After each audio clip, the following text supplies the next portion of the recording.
Bonjour, je me forme pour devenir ingénieur dans le secteur de la construction.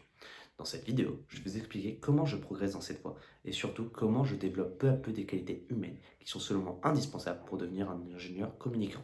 Depuis le début de mes études, j'ai compris que la technique seule ne suffit pas. Dans la construction, on travaille en équipe sur des projets complexes, parfois dans des conditions tendues.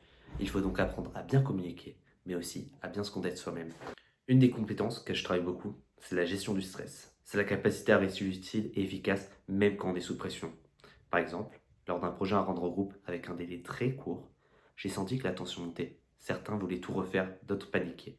J'ai pris un moment pour respirer, remettre de l'ordre et proposer un plan d'action simple. Ça nous a aidé à ne pas perdre pied et à livrer quelque chose de solide dans les temps. Ça, pour moi, c'est gérer son stress. Ce n'est pas ignorer la pression, c'est apprendre à l'utiliser sans qu'elle nous bloque. L'autre capacité que je trouve essentielle, c'est le sens des responsabilités. Être responsable, c'est assumer ce qu'on fait et ne pas rejeter ses erreurs sur les autres. Quand on m'attribue une tâche, j'ai un point d'honneur à faire ce que l'on me demande.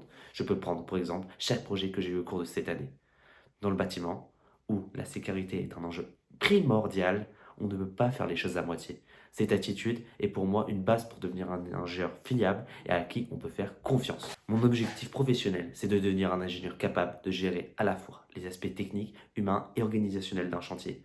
Quelqu'un qui communique bien, prend ses responsabilités, garde son sang-froid et sait faire avancer les projets. Merci de m'avoir écouté.